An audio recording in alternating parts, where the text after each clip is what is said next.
నేటి దిన వాక్య ధ్యానం కొరకు సామ్స్ 149 ఫిఫ్త్ స్టాంజా 149వ కీర్తన 5వ చరణంలో రాయబడిన మొదటి వాక్యాన్ని చదువుకుందాం. భక్తులు ఘనత నొంది ప్రహర్షించుదురుగాక. వాక్య ధ్యానం కొరకై ప్రార్థన. కృపగల మా తండ్రి, నీ కొందనాలు, స్తోత్రాలు. నేడు చదవబడిన ఈ వాక్య భాగం ద్వారా మమ్మలను దర్శించి మాతో మాట్లాడి బలపరచండి. యేసుక్రీస్తు నామములో ప్రార్థిస్తున్నాను తండ్రి, ఆమెన్. చదవబడిన ఈ వాక్య భాగంలో భక్తులైన వారు ఘనత నొంది ప్రహర్షిస్తారు అనేటటువంటి మాటను ఇక్కడ పరిశుద్ధాత్మ దేవుడు తెలియచేస్తూ ఉన్నారు. అనగా వారు సంతోషముతో ఉప్పొంగుతారు అనేటటువంటి అర్థాన్ని ఇస్తుంది ఈ మాట. నిజమే, దేవుని పిల్లలైనటువంటి వారు నిశ్చయముగా వారు ఘనత నొందేటటువంటి వారుగా ఉంటారు. ఎందుకనంటే క్రీస్తు యేసునందు విశ్వాసం ఉంచినటువంటి వారు దేవుని ప్రజలు గనుక, దేవుడు తన ప్రజలైనటువంటి వారిని ఆయన ఘనపరిచేటటువంటి దేవుడై ఉన్నారు.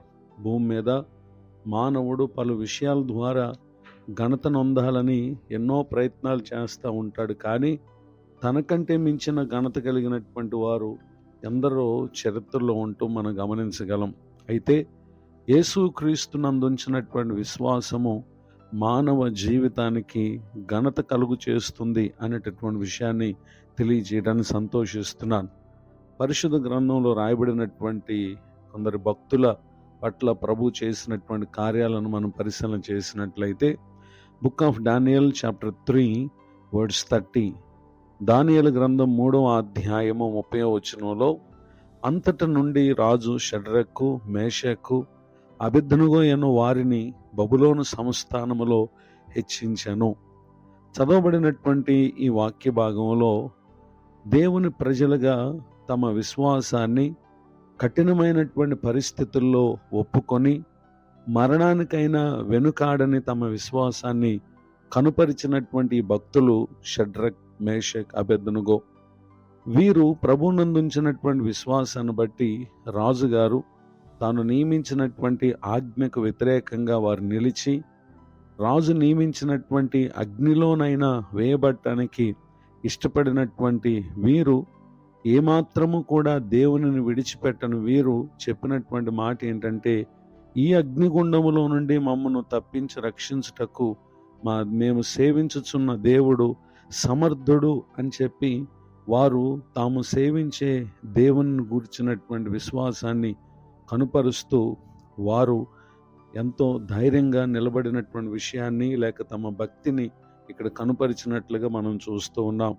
ఆ విధముగానే రాజు ఎంతో అత్యాగ్రహం నొంది వారిని మండుచున్నటువంటి గుండమును ఎప్పటికన్నా 7 అంతలుగా వేడిమిగా చేయమని చెప్పి ఆజ్ఞ ఇచ్చినప్పుడు వారు ఆ విధంగా చేయగా బలిష్ఠుల్లో కొందరు వీరిని మండుచున్నటువంటి గుండములో వేశారు. వేటకై వెళ్ళినటువంటి వీరు అగ్ని యొక్క సెగకు వారు కాల్చబడి చనిపోయారు. అయితే బంధింపబడిన వారుగా వేయబడినటువంటి వీరు ఆ గుండములో బంధకములు లేక ఇటు అటు తిరుగుట చూచారు. రాజు చూచి వారితో పాటు వారు ఊహించని ఒక ప్రత్యేకమైనటువంటి రూపముగా మరొక వ్యక్తిని చూసి అతడు ఎంతో ఆశ్చర్యపడ్డాడు.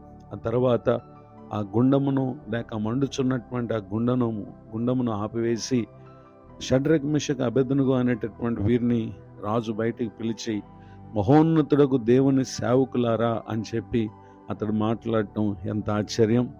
ఆ తర్వాత నెబుకద్నెజరు అంటున్నాడు, షడ్రక్, మేషక్, అబేద్నెగో అని వీరి దేవుడు పూజార్హుడు, ఆయన తన దూత నంపి తను ఆశ్రయించిన దాసులను రక్షించను అని చెప్పి ఇక్కడ తెలియపరచడం మనం గమనించగలం. ఈ మాటలు వింటున్నటువంటి నా ప్రియ సహోదరి సహోదరులు, నిశ్చయంగా మన ప్రభు అయిన యేసుక్రీస్తు వారు ఆయన యందు ఎంతమంది అయితే భక్తి కలిగి ఉంటారో ఆయన వారి కొరకు గొప్ప కార్యాలు చేయటం మాత్రమే కాదు, వారికి ఘనతనిస్తారు. ఆ ఘనత నొందినటువంటి వీరు బహుగా ప్రభువును బట్టి సంతోషించే వారినిగా చేస్తాడు. మీ విశ్వాస స్థితిలో మీరు కూడా ప్రభువుకు ఘనత తెచ్చే రీతిగా ప్రవర్తించుటకు మీరు ఇష్టపడుతున్నారా? అయితే ఖచ్చితంగా ప్రభు మీకును ఘనతనిస్తారు. అంతేకాక గొప్ప సంతోషం మీరు పొందినట్లుగా పరిశుద్ధాత్మ దేవుడు చేస్తారు. ఇటు దీవెనకు రానున్నటువంటి కాలాల్లో నా ప్రియులకు మీరు పాత్రలు కావాలని హృదయపూర్వకంగా కోరుతూ ఈ మాటలు ముగిస్తున్నాను. ప్రార్థన. దయగల తండ్రి, మీ కొందనాలు. నేడు విన్న ఈ మాటల ద్వారా మమ్మల్ని బలపరిచినందుకు స్తోత్రం. నిశ్చయముగా ప్రభువా, మీ పట్ల భక్తి కలిగినటువంటి వారికి నువ్వు ఎంతో ఘనతనిచ్చావు. వారు మీరిచ్చినటువంటి ఘనతను బట్టి బహుగా సంతోషించారు. లోకం ఇచ్చే ఘనత మా జీవితాలకు నిజమైనటువంటి సంతోషాన్ని ఇవ్వలేదు గనుక నీవిచ్చే ఘనత నొందుటకు మీ పట్ల భక్తి కలిగినటువంటి వారిని పోలిన జీవితాన్ని మేము జీవించడానికి సహాయం చేయండి. మీ పరిచయలో ప్రయాసపడుతున్న దైవ సేవకులను, వారి కుటుంబాన్ని దీవించండి. నేడు నూతన సంవత్సర దయా కిరీటాన్ని పొందిన మా ప్రియులను ఆశీర్వదించండి. ముందున్న కాలమంతా తమ భక్తిని కొనసాగించుటలో ఏమాత్రం వెనుకడుగు వేయక రోషం కలిగి మీ కొరకు జీవించి మేలు పొందటానికి సహాయం చేయండి. యేసుక్రీస్తు నామములో ప్రార్థిస్తున్నాను తండ్రి. ఆమెన్. తండ్రి, కుమార, పరిశుద్ధాత్మ దేవుడు తోడే నడిపించునుగాక. ఆమెన్.